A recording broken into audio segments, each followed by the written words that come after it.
can imagine one sport that the other competitor see other sailors struggling and help them.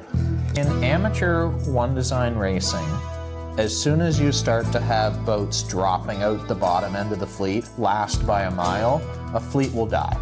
It's you, your crew, and your skills to be the best one in line. Largest dedicated multi-fleet One Design event in Eastern Canada. Following up a conversation with Matt Haley, race director of the RS21 Canadian class, about what is One Design racing and how sailors and the community can benefit from it. So the idea, Matt, since the beginning was to understand what One Design means. What do you think about what's good in One Design? Why you have One Design? One Design sailing is super exciting because it creates an atmosphere where people who make the best decisions will come out on top. In most racing that you see in Nova Scotia, it's performance-based, where you'll have different boats competing in a given race. And if you have the same level of skill across all the sailors, you'll often see situations where the winner can be determined before anybody even starts the race, just because different boats will have different preferred conditions.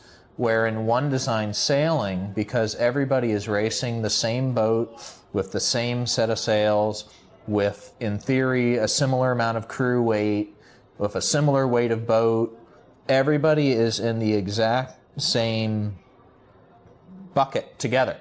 They're all competing with the same resources to get up and down that race course as competitively as they can.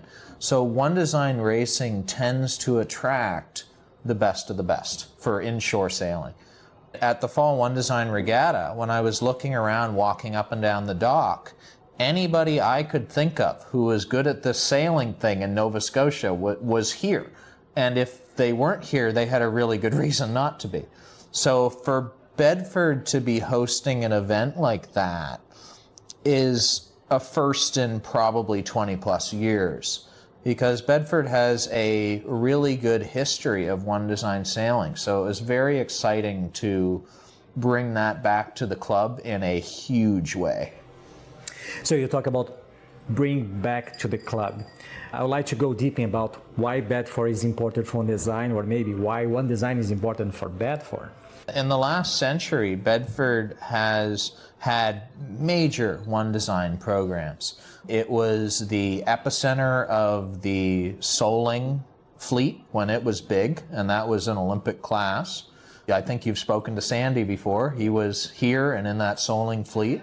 And when we look back at trophies historically here, performance-based handicap racing was not as popular. You'd have multiple One Design fleets racing at a Labor Day regatta. I've seen trophies where you had 5 or 6 different One Design fleets at a Labor Day regatta. Really? Now, these weren't all super exciting boats. They weren't the sportiest boat you could think of. You'd have what would typically be seen as cruising class boats racing One Design, Mirage 24s, Niagara 26s, things like that.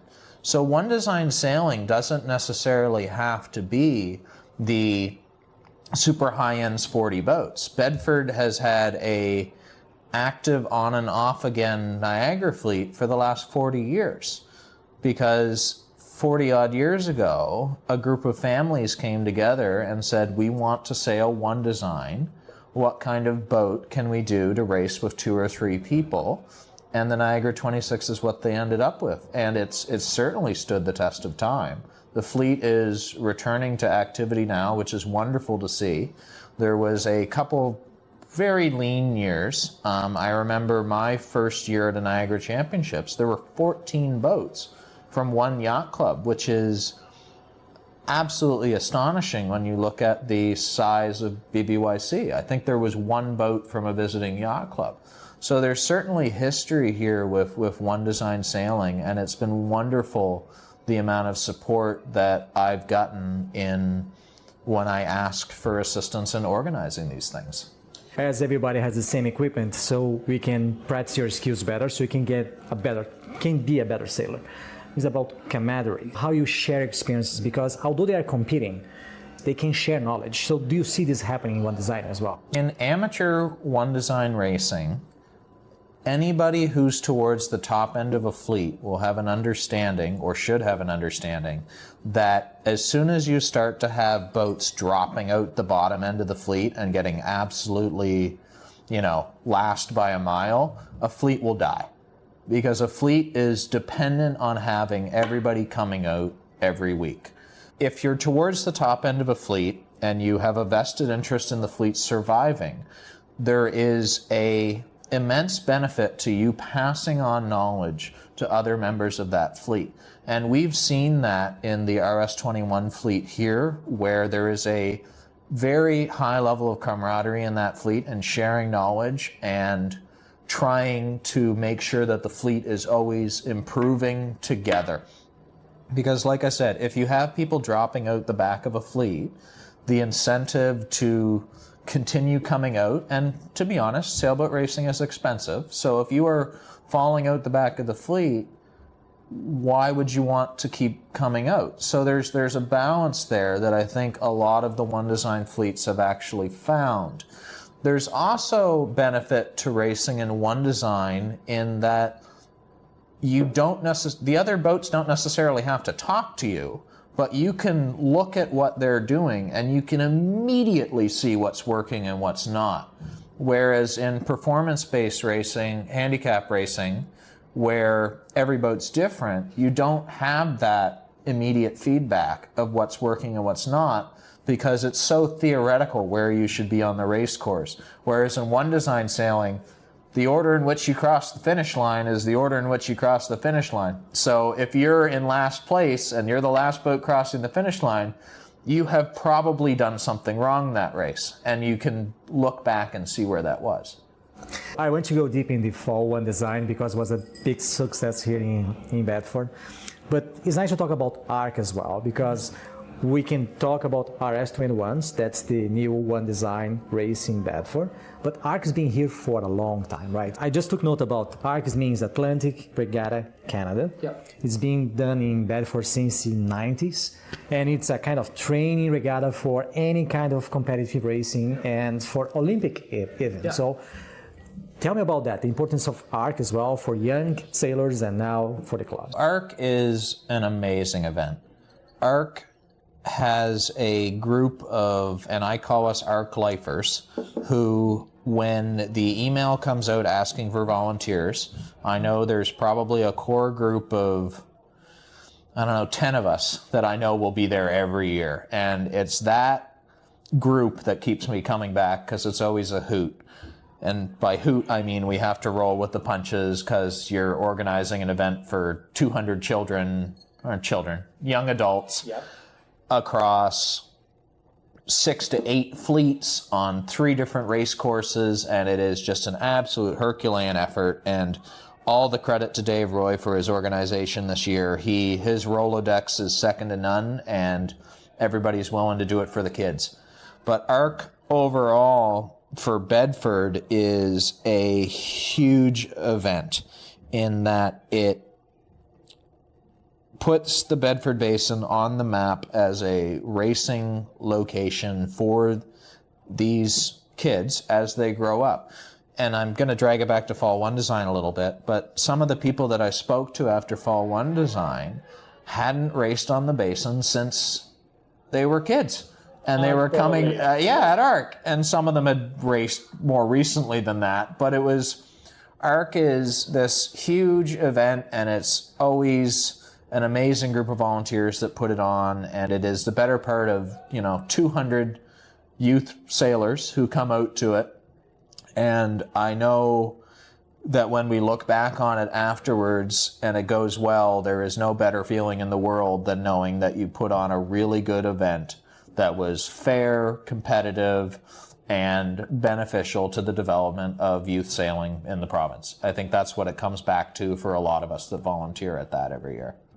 I want to follow up from ARC because the next one was Niagara, as you commented, but it's an old fleet as well. Yeah. And after that, you have RS21s now. That's part of the new One Design race in the club. So we're happening every week, like Tuesdays, right? Yeah. So on Tuesday nights, and that's just the night we've been doing because it seems to work for everybody, we do interbasin race course. I set a windward leeward using a mark in the interbasin, as we have a bunch of them. So I'm able to set a reasonably square race course with minimal effort. And we target getting 3 races off in an hour and a half, which is, you're not going to see that in most places, to be able to get 3 races off in an hour and a half and you're back at the dock by 8:30. That is the sell with the RS21 fleet, is that if you're willing to come and participate in that program, that the promise is that you will get as much racing as you could possibly want. I did the math on how many races an RS21 could have done this year, and it was close to 100. If you wanted to do every race in Bedford that was available to an RS21, I think there were 81 starts you could have partaken in this year, which is insane. Now that's between regattas, One Design events, Tuesday nights, Wednesday nights. But the availability of being able to go out and do, close to 100 races in the course of a summer, and there were a couple boats that were probably pretty close to 100% there. That's pretty hard to beat.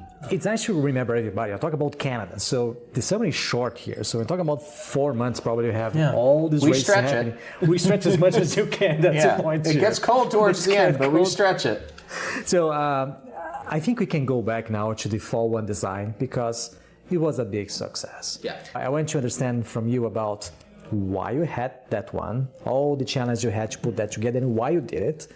And I can share with everybody that you invite me for that one. Yeah. I was a beginner sailor, say I don't want to do it. And we were happy to have you. Oh, boy, I can tell you something. I want to share an experience I had. I was the last one in the fleet. I remember that.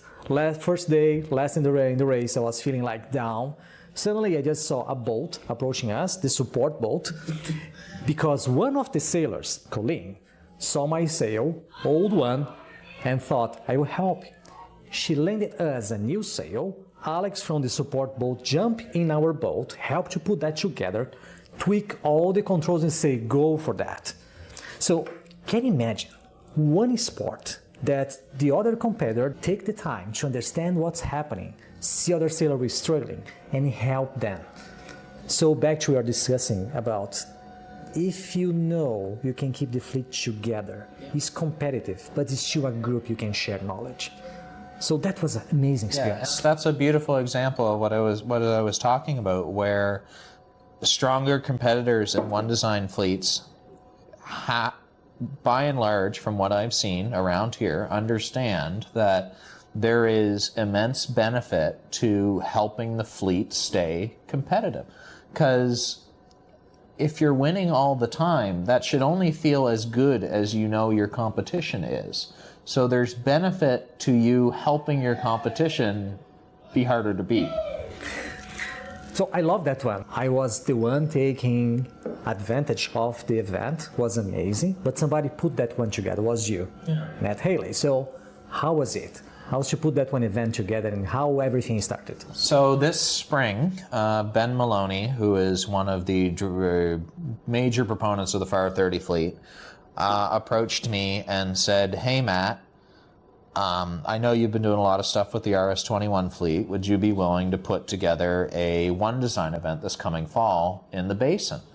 Because Ben is a Bedford kid. He knows how good racing in the fall in the basin is. There's very few locations in Nova Scotia where your typical wind will be 10 gusting to 15 and flat water. Because most places that you'll see that kind of wind consistently will have significant chop. So wave action, which can make it very unpleasant to race. Because no one wants to go out for 2 days and get absolutely pounded. So the availability of flat water for that kind of wind is very attractive. So Ben said, hey, would you be willing to do this? And I said, okay, there's a couple people I got to talk to, and if they're willing to volunteer and help me, we'll do it.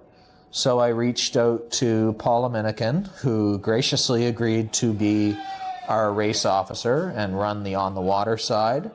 I reached out to the Rear Commodore of Bedford, Dave Roy, and he graciously agreed to provide whatever resources we needed to support the event. So I had the two absolutely key people I needed, which makes it very hard to say no. So I went back to Ben and I said, okay, let's do this. So what's it going to look like? So we got together in, I think, late spring, early summer, over a beer, about 5 of us, and we kind of started to workshop what we wanted it to look like. And the conclusion we came to was we wanted a 2-day event in early October, because what we tend to see in the Bedford Basin is through the spring and summer, the dominant wind direction won't settle in until about 1 o'clock in the afternoon, which makes it impossible to start racing. Whereas in the fall, the dominant wind direction will settle in much earlier and much stronger. So we knew that the fall was going to be the winner. So 2-day event in the fall, windward leeward configuration, which means a upwind mark and a downwind mark, and you typically do it twice and then you finish. And then the question became, okay, what fleets are we going to have? So we knew Far 30s were going to be in, because that is probably one of the most competitive keelboat fleets in the province. And fast, right? And very fast. Very fast. Very fast, very competitive. A lot of the best sailors I know are in that fleet. We knew that the RS-21s were going to be in, as they are a very fast, very competitive fleet, and they're from Bedford. Yep. And then we ended up having basically 2 wild cards. I knew that one race committee boat could support at least 3 fleets. Okay, what fleet can we add as a 3rd fleet? And the J105 fleet has experienced tremendous growth this year here. The amount of boats that are actively racing in that fleet has easily doubled in the last 12 months. Right? Yeah, in Nova Scotia has easily doubled, including 2 boats that have very strong Bedford connections. Okay. So we reached out to a couple people in that fleet and said, hey, would you be interested in partaking in this regatta? And they said yes. So then we had 3 fleets. So that's great. And we had some minor interest from some other fleets, but the challenge is you need very strong interest from a critical mass number of boats. And that critical mass for a fleet is typically about 5. But you want more. Obviously, you always want more. There's something wrong, one boat's out. So exactly. So the Far 30s had at least 6 and ended up with 7. The RS-21s had 6, and the J105s had 8 potential, and we ended up with 5. Now that fleet is expected to grow substantially next year, as there were a couple boats who just didn't quite get their programs figured out in time, but are very interested next year.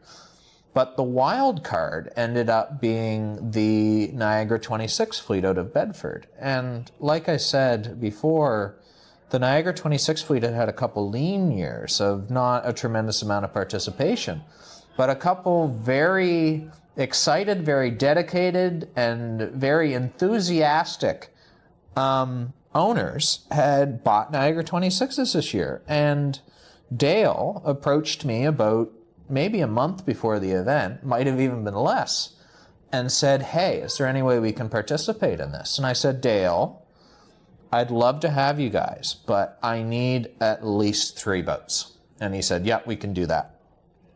So we ended up with 5 registered and 4 raced.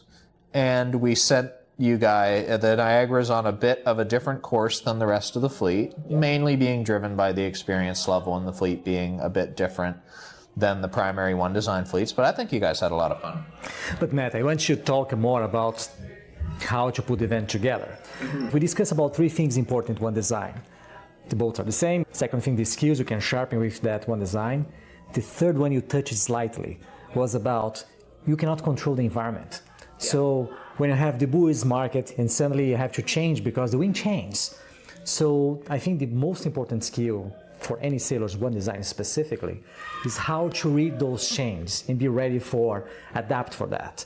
But for you as a committee putting that together is even more challenging because now I have to move everything around, communicate everything. The race is happening. Yeah. So I touched on this in the ARC bit, but these events run on volunteers.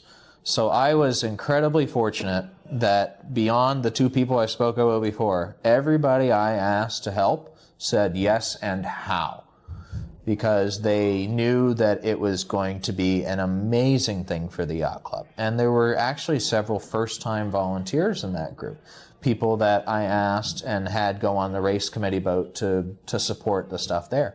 But like from a resource perspective, to run an event with 4 fleets on the race course, you need a race committee boat with, I would like to have at least 5 or 6 people on there so you can be starting races and finishing races at the same time.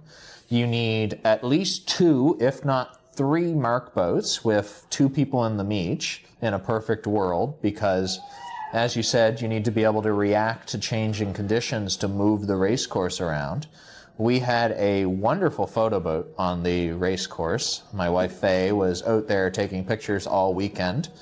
She took the better part of 3,000 photos over the course of 2 days, and that was certainly exciting. So it all in, I think the event probably had between 15 and 25 volunteers, which is a significant amount of cats to herd.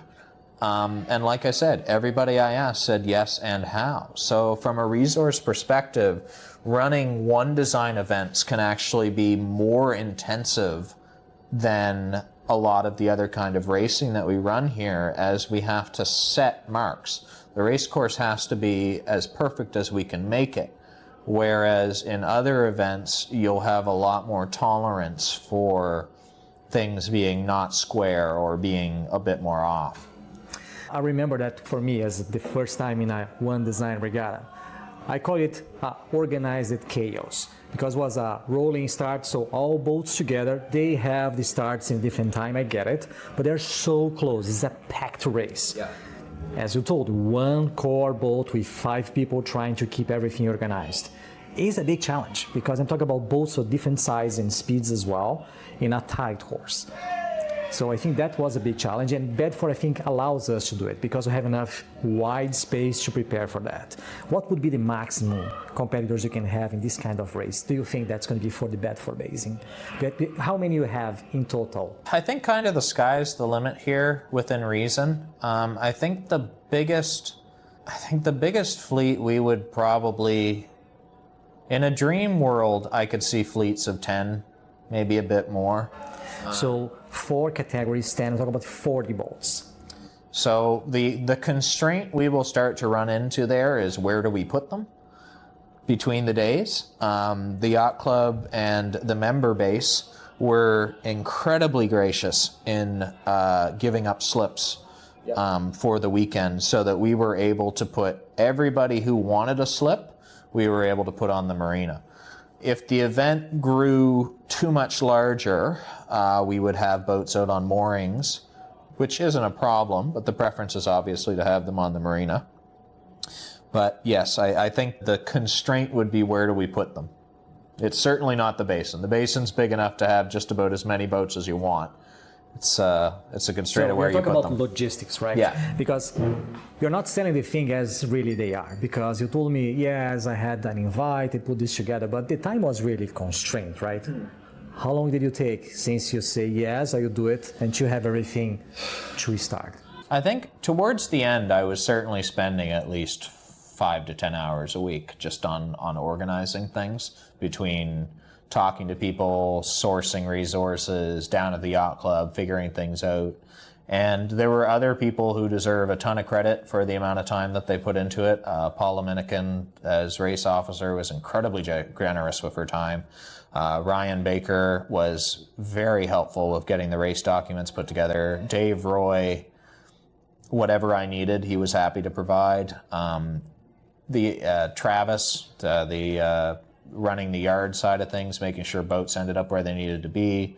Don McKenzie, rear comm, was incredibly generous as well. So it really, I hate the cliche, but it took a village. But it certainly wasn't a small amount of time. But I was happy to do it. And you are a sailor, which means that you organize that, but you sail as well. You have like, in the weeks you are sailing almost every Wednesdays, right? Yeah, I would say that I am probably on the water at least twice, if not 3 or 4 times a week, between running the One Design racing on Tuesdays, regattas, racing my own boat. Certainly a lot of time being taken up. Do you see any impacts in the community as well? So like ARC is good for the kids because give them exposition to like training and competition. How about the One Design you're putting together? How the community can have some results or? Yeah, so this year was definitely proof of concept for our ability to run a huge event, because it was a huge event. It was the largest dedicated multi-fleet One Design event in Eastern Canada. And that is a huge accomplishment for our yacht club and for the sailors that partook in it. From a community perspective, we're looking at some ways that we can increase visibility of what we're doing. The media component was certainly huge. The pictures and the reporting on it. We're looking at some other ways that will enable live tracking of the results during the day. That's perfect. The challenge of Fall One Design for community involvement is that because of the size and the speed of the boats, we have to run it in the outer basin, which makes it a bit harder to view from the shoreline. But the Tuesday night racing that we do with the RS-21s, we make an absolute point of being in front of DeWolf Park, which is incredibly walked. I think thousands of people walk that park every day. That's real. There's definitely ways for the community to enjoy the One Design sailing that we're doing. So one of the things about keeping the costs down, because you mentioned about costs, and I was thinking about being honest. If you can build a boat with planks only and a shower curtain, but everybody builds the boat in the same way, is One Design, which means that you don't have to go super expensive. You don't have to go for a Formula One in the water, like SailGP, to have a One Design. Yeah. The most successful is not the right word. The fleets that have had the most longevity have had strict rules within their class guiding sail purchase, because by and large, sails are going to be one of the biggest, if not the biggest, ongoing expenses in sailboat racing. Because if you wanted to go out and buy a new set of sails every year, you would see some benefit, but for some people, that edge is what they're willing to pay for. So the fleets that have had the best longevity have been the ones that have had strict rules regarding sail purchase.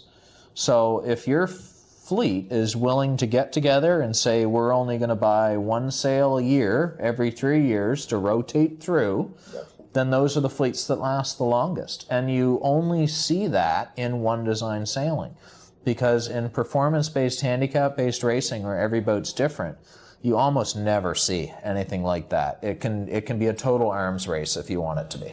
Another thing I like is about what we heard now, association, people, knowledge sharing. I think everybody think about the competition. It's good. There's that adrenaline pulsing all the time.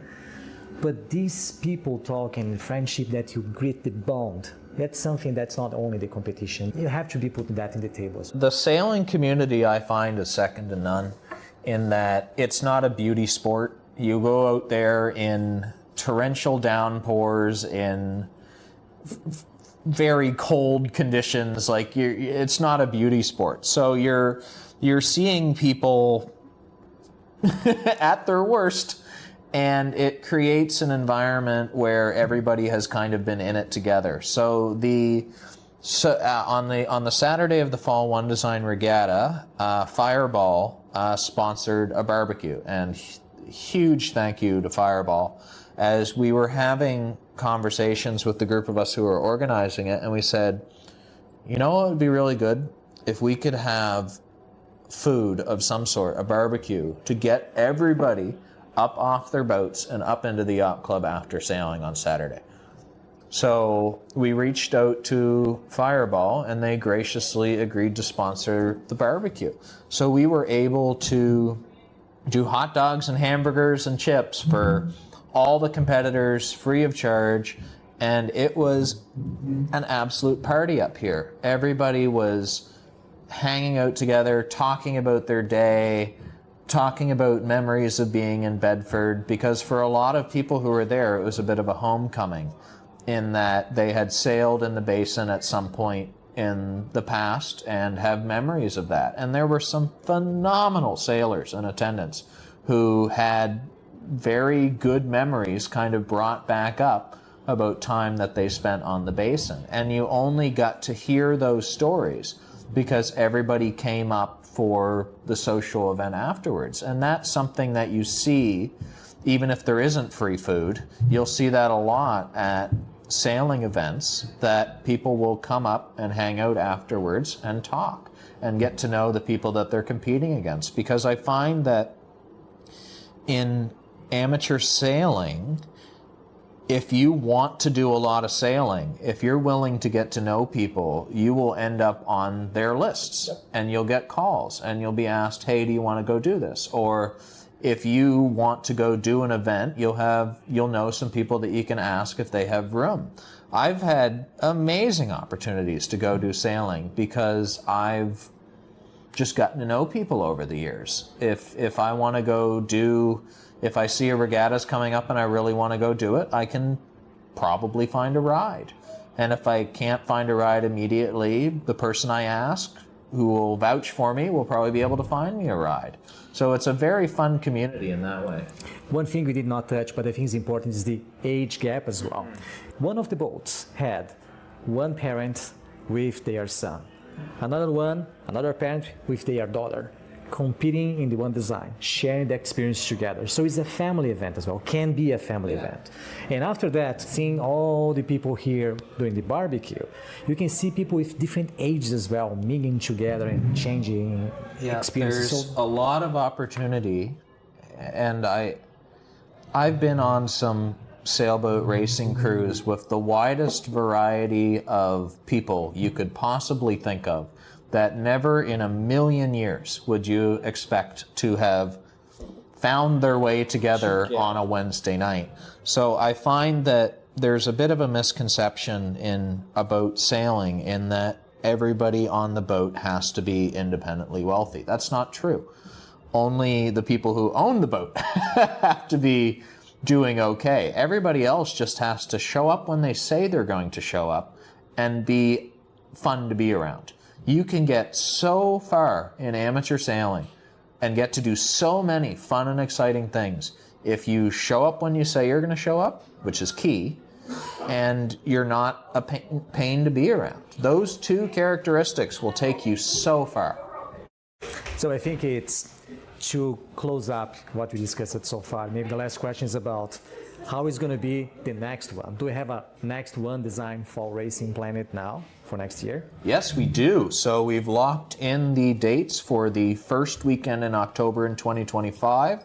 We are super excited to be inviting the FAR 30s, the RS 21s, the J105s, the Niagara 26s, and hopefully at least one more fleet. We have a couple asks out and we're looking to organize on that side, but we are super excited to be bringing this back for 2025, and we really do think that the sky is the limit on this kind of event, given we've proven what we can do, and we're going to see what more we can do based off of competitor feedback and some brainstorming that we've done as a group. We've already had meetings, and we're looking forward to keeping up the hard work. So we'll do something. We'll put in the show notes information about the website of the club when they can see the calendar and see as well how to subscribe for that. If they have any questions, I know that they can send some emails to the club so they can ask questions about One Design. But when do you think that's going to be opening for everybody to start? So I would expect that we'll probably send an email blast out to everybody who was registered this year sometime through the winter. We didn't touch on this because I forgot to mention it, but one of the biggest cornerstones of our success this year was actually a technology piece. Historically, registration for sailboat events has been done pen and paper. Super analog, super dated. You never know who's going to show up until the day of, and that's not exciting. So when you're trying to create buzz about an event, so much of that can be, hey, this guy's going, I want to go beat him. Or this guy's going, I want to go learn from him. Oh, that's good. So if you see someone in the race that say, I would like to beat that guy, yeah, it's exactly. So we did our registration via Club Spot this year, and a huge shout out to Gina for supporting me on this one. But our ability to drive further registration by having it visible who is already registered was huge this year, because people who were already registered were able to gently nudge the people who weren't and say, hey, I don't see you registered online yet. So the technology piece was huge this year. We'll definitely be using it again. I was hesitant about it at first, as I was concerned it was going to be too complicated, but it was incredibly simple and it was huge for the event. I promise that's the last one, but it's not even a question. It's more a comment about that, Matt, because what I saw happen is I love technology. When you have a very good process in organization, technology helps a lot. If you use technology only to solve problems that you don't know exactly the background, it's going to be more messy to do it. So thank you for that. I know the organization was amazing, so technology helped it. Yeah. But don't get me wrong. You were responsible for that. Technology helped it. Okay? Thank you a lot for your time. Is there something else we did not talk about you'd like to discuss or something like that? No, I think I'm good. Like, just back on the Club Spot bit, it was huge from an organizer perspective, as I was doing things in Excel in the background. But yeah, it was super exciting. We're all absolutely thrilled to be doing it again. Paula will be back as race officer. Most of the same cast will be in attendance from a volunteer perspective, and we think it's going to be amazing. That's exciting. Matt, thank you very much. I really appreciate it. No problem.